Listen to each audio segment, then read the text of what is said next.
Hello friends, I am Priyanka and you are watching Priyanka's teaching.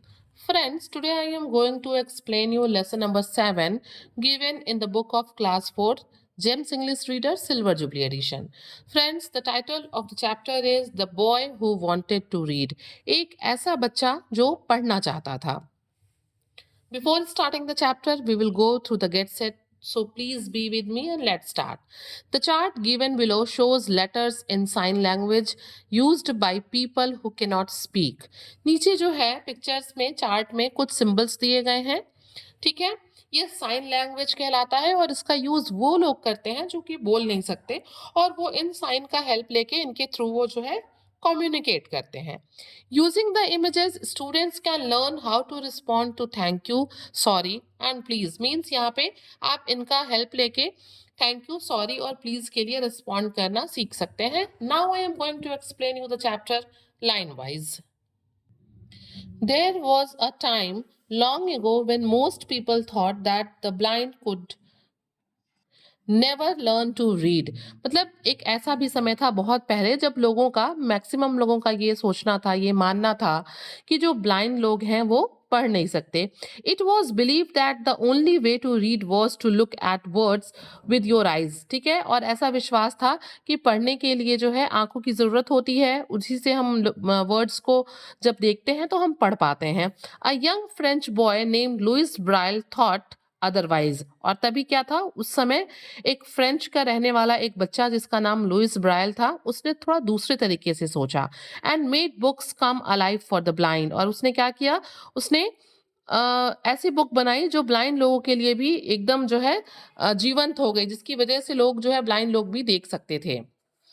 The year was 1812. 1812 की बात है. In a small town near Paris 3 year old Louis was playing in his father's workshop. ठीक है, 1812 की बात है कि Paris के एक छोटे से टाउन में 3 साल का एक बच्चा जिसका नाम लुइस था, वो अपने फादर के वर्कशॉप में खेल रहा था. ठीक है, mister Braille made leather objects and had many special tools. उनके उस बच्चे के जो पिताजी थे मिस्टर ब्राइल, वो जो है लेदर की चीजें बनाते थे, चमड़े की चीजें बनाते थे और उसको बनाने के लिए उन्होंने अलग अलग स्पेशल तरह की टूल्स यानी कि औजार रखे हुए थे. Little Louis often spend the day playing there. Louis जो है वो अपना दिन में जो है बहुत समय वहां पे खेलते हुए गुजारता था. Stay away from those nails, mister Braille instructed Louis. और एक दिन क्या हुआ, पिताजी ने बच्चे से कहा कि उन नेल से यानी कि कील से या फिर उन टूल से क्या रहना, दूर रहना, खुद को दूर रखना. He looked intently at the things his father made. वो क्या करता, वो चीजों को intently means बहुत attention से, बहुत ध्यान से उन चीजों को देखता जिसको उसके फादर ने बनाया था. Curious little Louis decided to try his hand with the tools too. और वो जो क्यूरियस बच्चा था लुइस, मतलब एकदम उत्सुक जिज्ञासु बच्चा, उसने भी सोचा कि चलो फादर के टूल्स को जो है हम यूज करके, खुद से अपने हाथों से यूज करके कुछ बनाते हैं. He picked up an awl. उसने एक औजार, एक टूल जिसका नाम ऑल है, you all can see here in the picture, ये ऑल कहलाता है. A sharp pointed tool with a wooden handle. उस ऑल में उसका जो टिप था वो बहुत पॉइंटेड था, उसमें एक वुडन लकड़ी का हैंडल लगा था. Mister Braille used it to make holes in leather. Mister Braille जो थे इस टूल का यूज लेदर में छेद करने के लिए, होल करने के लिए करते थे. As he played with the awl, जैसे ही बच्चे ने उस ऑल से खेलना शुरू किया, लुइस हैंड स्लिप्ड. बच्चे का हाथ क्या हो गया, उसका हाथ सरक गया. He let out a loud cry. और उसके मुंह से एक जोर की आवाज निकली. Mister Braille rush to his son but the damage was done. Mister Braille जो फादर थे वो दौड़ते हुए अपने बच्चे के पास आए, लेकिन जो डैमेज था, जो नुकसान था वो हो चुका था. और अब देखिए नुकसान क्या था. The awl had injured one of Louis eye. उस ऑल से जो बच्चा था लुइस, उसकी एक आंख जो है वो इंजर्ड हो गई थी. We are going to take you to a doctor, mister Braille cried, carrying his son on the streets. मतलब मिस्टर ब्रायल ने उससे गोद में उठाया, सड़क की तरफ भागे और उन्होंने कहा कि हम तुम्हें लेके डॉक्टर के यहाँ जा रहे हैं. How ever with in a few days the wood got infected. और क्या हुआ, कुछ ही दिनों में जो है वो जो इन्फेक्शन था, जो वुंड था, घाव था, उसमें इन्फेक्शन हो गया. The infection spread to Louis other eye and the boy became blind. जो इन्फेक्शन था वो बच्चे की दूसरी आंख में फैल गया और जो लुइस था वो क्या हो गया, ब्लाइंड यानी कि अंधा हो गया। As he grew older Louis learn to adapt. जैसे जैसे वो बड़ा होता गया वो अडेप्ट करता गया, मीन्स वो चीज़ें उसके लिए क्या हो गई, कॉमन हो गई, यूजुअल हो गया वो उसके, और वो अडेप्ट करता गया उसके साथ, ब्लाइंडनेस के साथ। He went to school with all his friends. वो स्कूल गया अपने दोस्तों के साथ and did well in his studies, और उसने अच्छे से पढ़ाई की।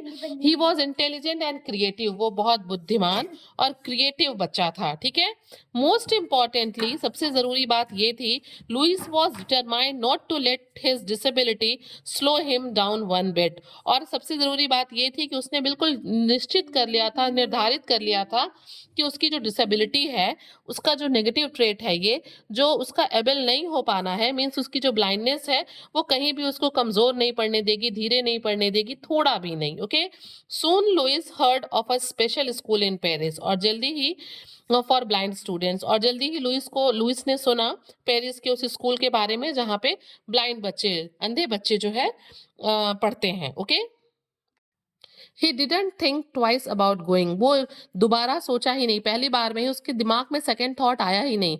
उसने पहली बार में डिसाइड कर लिया कि उसे वहां जाना है। Louis packed his bags and went off to study there. Louis ने अपना बैग तैयार किया, बैग पैक किया और वो वहां के लिए निकल गया, पेरिस के लिए। एट द स्कूल में Louis realise that there were special books for the blind to read. और फिर उसे पता चला, उसने ये महसूस किया कि ब्लाइंड बच्चों के पढ़ने के लिए एक स्पेशल तरह की बुक है, वहां पे डिफरेंट टाइप की बुक है। Valentine हॉय the founder of this school had made books with large letters. जो उस स्कूल के फाउंडर थे जिनका नाम वेलेंटाइन हॉय था, उन्होंने एक बुक बनाई थी जिसपे बहुत बड़े बड़े लेटर्स जो थे वो प्रिंट थे, that were raised up of the page. और वो कैसे थे, उभरे हुए थे, वो जो लेटर्स थे वो पेजेस पे उभरे हुए थे। Since the letters were so big the books were bulky. चूंकि जो लेटर्स थे वो बहुत बड़े बड़े थे, इसलिए बुक क्या हो जाती, बहुत हैवी, बहुत बल्की हो जाती। क्यों?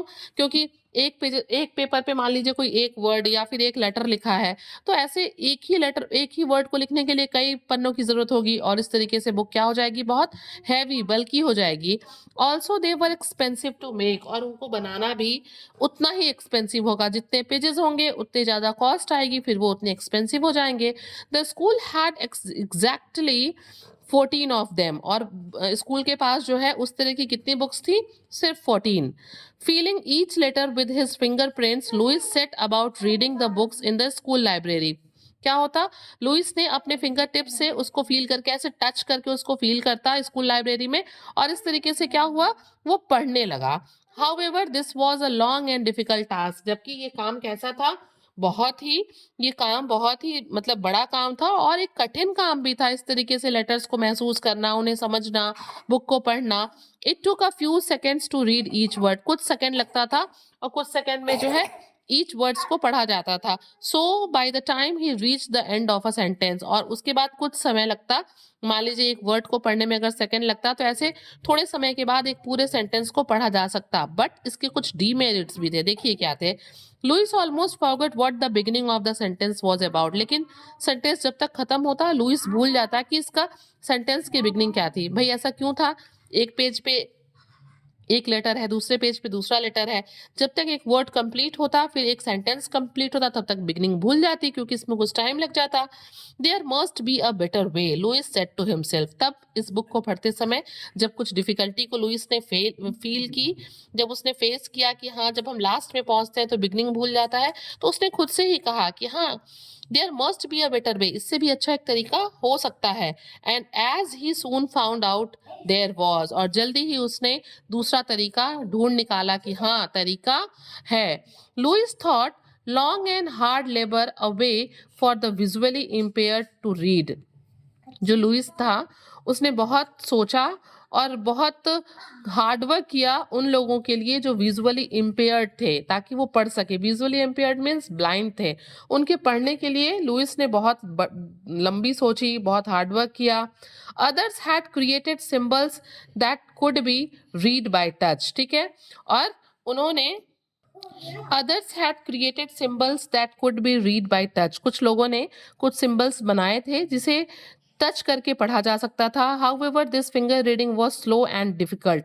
चूंकि ये जो फिंगर रीडिंग थी, टच करके पढ़ना, ये थोड़ा धीरे सीखते थे लोग और ये कठिन भी था। And the symbols were complex, और जो सिंबल्स थे वो बड़े ही जटिल थे, डिफिकल्ट थे, ठीक है, डिफिकल्ट टू अंडरस्टैंड थे, कॉम्प्लेक्स थे। Louis wanted an alphabet code to make reading by touch quick and easy. Louis क्या चाहते थे? लुइस चाहते थे कि अल्फाबेट का कोड हो जिसको पढ़ना मतलब टच करके तुरंत समझा जा सके, वो इजी हो, क्विक हो और पढ़ने में आसानी हो। As fate would have it, as fate would have it, ठीक है, और ऐसा ही हुआ, ठीक है, बाई चांस ऐसा ही हुआ। ये एक एक्सप्रेशन है जिसका मतलब होता है कि something happened purely by chance, और ऐसा ही हुआ। Louis soon got the chance he was looking for, और लुइस को वो मौका मिला जिसकी वो तलाश में थे। He heard about something called night reading, और तभी उन्होंने सुना नाइट रीडिंग के बारे में। Design by captain Charles Barbier, और ये किसके द्वारा डिजाइन किया गया था नाइट राइटिंग? चार्ल्स बाबर के द्वारा, जो आर्मी में कैप्टन थे। The French army use this method to read message in the dark. जो आर्मी थी ना, वो इस मेथड का यूज, नाइट राइटिंग मेथड का यूज करती थी मैसेजेस को पढ़ने के लिए अंधेरे में। क्यों? क्योंकि अंधेरे में वो उसको फील करके पढ़ लेते थे। अगर वो लाइट जलाएंगे तो जो दूसरी सेना है दुश्मन की, वो उनको देख लेती है, इसलिए वो नाइट राइटिंग का यूज करते। तो जो फ्रेंच आर्मी थी वो इस मेथड का यूज करके क्या करती थी? मैसेज को अंधेरे में पढ़ती थी। एट नाइट, रात में, soldiers could not read written messages. जो सोल्जर्स थे वो रात में मैसेजेस को पढ़ नहीं सकते थे क्योंकि अंधेरा होता था। Because they would need light to read, इसलिए क्योंकि रात में उन्हें पढ़ने के लिए रोशनी की जरूरत होती थी। If they lit a match, अगर वो माचिस की तीली जलाते मैसेज को पढ़ने के लिए, the light might attract the enemies attention, तो क्या होता? लाइट के जलते ही जो एनिमीज हैं, जो दूसरी सेना है, वो जान जाते और वो अटैक कर देते, ठीक है। Instead they used N alphabet code, और इसलिए उन लोगों ने क्या किया? अल्फाबेट कोड यूज किया। Made up of small dots, जो छोटे छोटे डॉट्स के बने थे, एंड डैशेस, उनमें डैशेस भी थे। The symbols were raised up off the paper so that soldiers could read them by running their fingers over them. ये जो symbols थे वो पेपर पे उभरे हुए थे ताकि जो सैनिक थे, सोल्जर्स थे, वो उसको फिंगर टिप से टच करके उसके ऊपर अपनी उंगलियों को दौड़ा के उसको फील करके पढ़ सके। Louis tried out the code, Louis ने भी इस कोड को ट्राई किया। He saw that it was good, और उसने फील किया लुइस ने कि ये अच्छे थे, but he wanted to improve it further. लेकिन वो जो है लुइस इसको और ज्यादा जो है इम्प्रूव करना चाहते थे। On his next vacation home, Louis spent all his time working on this system of writing. अगली बार जब वो छुट्टियों में अपने घर आए तो लुइस ने अपना सारा समय जो है इस राइटिंग के ऊपर, इस तरह की राइटिंग के ऊपर, जो नाइट राइटिंग थी, उस पर स्पेंड किया। As he sat there in the father's leather shop, वो हमेशा अपने पापा के लेदर शॉप में बैठते जहाँ पे उनकी आंख खराब हुई थी। Louis picked up one of the awls, एक ऑल को उठाते और उस बारे में मतलब आइडिया सोचते कि कैसे हम इसे और बेटर कर सकते हैं। The idea came to him in a flash, और तभी क्या हुआ? सडनली, अचानक उनके दिमाग में एक आइडिया आ गया। The very tool that had caused him to go blind would now help him to read, और उन्होंने जो टूल अपने हाथ में लिया था जिसका नाम ऑल था और जिसकी वजह से वो अंधे हुए थे, उसी टूल ने उनकी मदद की उसे पढ़ने में। Over the next few days, मतलब कुछ दिनों के बाद, he worked on an alphabet made up exactly of 6 dots. उन्होंने एक अल्फाबेट पे काम किया, सारे अल्फाबेट्स को 6 डॉट्स के हेल्प से जो है उन्होंने उसको डिकोड किया, कोडिंग की उसकी, उसको बनाया। The position of the different dots created the different letters of the alphabet, means 6 dot का यूज किया और हर लेटर्स के लिए जो डॉट्स होते थे उनका प्लेस जो है वो अलग अलग होता था। Louis used a blunt awl to punch out a sentence, और लुइस ने एक ब्लंट ऑल, ब्लंट मतलब जो शार्प नहीं होता है, ठीक है, लुइस ने एक ब्लंट ऑल का यूज किया किसके लिए? Punch out a sentence, sentence को पंच करने के लिए, खोदने के लिए, मीन्स उसमें उभार लाने के लिए। Holding his breath he read it quickly, और वो फटाक से उसको जो है मतलब पढ़ लेते, फील कर लेते। एवरीथिंग मेड सेंस, और फिर क्या हुआ? और सब चीज का अर्थ भी निकलता। हिज प्लान हैड वर्कड, उनका जो प्लान था वो वर्क कर गया, मीन्स उन्होंने जो सोचा था वो सही हो गया। Louis had invented a new system of reading and writing for the blind, और उन्होंने एक ऐसे सिस्टम को इन्वेंट किया, आविष्कार किया, जिससे अंधे लोगों के लिए पढ़ना और लिखना आसान हो गया। And the boy was only 15 years old, और उस समय लुइस कितने साल के थे? मात्र 15 साल के थे। This system for reading and writing is used all over the world today, आज पूरी दुनिया में, पूरे वर्ल्ड में रीडिंग और राइटिंग का ये सिस्टम जिसको हम ब्राइल लिपि कहते हैं, ब्राइल स्क्रिप्ट कहते हैं, वो यूज किया जाता है ब्लाइंड पीपल के द्वारा। It is simply known as Braille, और इसको हम किस नाम से जानते हैं? Braille. Today the blind can read almost everything in Braille. अगर हम आज देखें तो जितने भी ब्लाइंड पेपर हैं, विजुअली इम्पेयर्ड हैं, वो लोग इसका यूज करके, इस स्क्रिप्ट का यूज करके सब कुछ पढ़ सकते हैं। Special Braille computers enable them to work and connect with the online world. और एक स्पेशल तरह का ब्राइल ब्राइल कंप्यूटर भी आता है जिसका यूज करके वो जो है ऑनलाइन वर्ल्ड से भी खुद को कनेक्ट कर सकते हैं। Since Louis loved music he also created a musical code in Braille. Louis को जो है म्यूजिक बहुत पसंद था, इसलिए उन्होंने क्या किया? म्यूजिकल कोड को भी क्रिएट किया था ब्राइल ने। ठीक है, देखिए हमें इस चैप्टर में बहुत सी नए, हम सिर्फ ब्राइल स्क्रिप्ट को जानते थे, फिर हम लोग को क्या पता चला?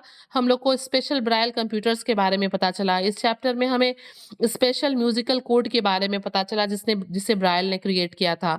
This helps the blind read music notes and compose tunes. और जिसका हेल्प लेके जो ब्लाइंड पीपल हैं वो म्यूजिक नोट्स को क्रिएट कर सकते थे, ट्यून्स को कंपोज कर सकते थे। अ फ्यू ईयर्स अगो, ठीक है, कुछ साल पहले, India issued a special ₹2 coin to mark the 200 birth anniversary of Louis Braille. और कुछ ही साल पहले जो इंडिया ने लुइस ब्राइल के 200 बर्थ एनिवर्सरी पे, यानी कि जब उनका 200वां जन्मदिन था, तो ₹2 के सिक्के निकाले। ठीक है, ₹2 के सिक्के जो है मार्केट में इशू किए। The coin has the bust of Louis Braille, उस पे जो है लुइस ब्राइल की मतलब प्रतिमा बनी हुई थी, उभरा हुआ था, उस तरीके से फोटो बना हुआ था। And also has his name written in Braille, और ब्राइल लैंग्वेज में ही उनका नाम भी लिखा हुआ था। सिंबल ऑन करेंसी नोट, ठीक है, ब्राइल इन मेनी कंट्रीज, बहुत से कंट्रीज में, देश में, there are Braille symbol on currency note, यानी कि बहुत से कंट्रीज में उनके नोट्स पे, उनकी करेंसीज पे ब्राइल सिंबल भी बने हुए हैं। This helps the blind identify the value of the notes. और नोट्स को पकड़ने के बाद, करेंसीज को उस ब्राइल सिंबल को छूने के बाद जो ब्लाइंड पीपल है वो बता सकते हैं कि उस नोट की मतलब वैल्यू क्या है। तो ये भी तो बहुत हेल्पफुल चीज है। However all this was possible only because a blind boy with a dream. ये सब क्यों हो पाया? ये सब इसलिए हो पाया, क्योंकि ये सब इसलिए संभव हो पाया क्योंकि जो लुइस ब्राइल थे, उन्होंने एक सपना देखा, वो कभी हिम्मत नहीं हारे। Louis Braille not only achieved his dream to read and write, but also help thousand across the world to read and write too. Means Louis Braille ने सिर्फ अपना ही सपना पूरा नहीं किया, बल्कि उन्होंने विश्व के कई हजार लोगों को जो है पढ़ना और लिखना सिखा दिया। तो फ्रेंड्स, हम लोगों ने क्या देखा इस चैप्टर में? हम लोगों ने पढ़ा कि where there is will there is a way, कि मतलब जहां चाह वहां राह। हमें कभी भी हिम्मत नहीं हारना चाहिए, और हमेशा जो है कुछ अच्छा सोच के कुछ अच्छा करना चाहिए। Friends, if you like the explanation, please do share to others, and very thank you for watching.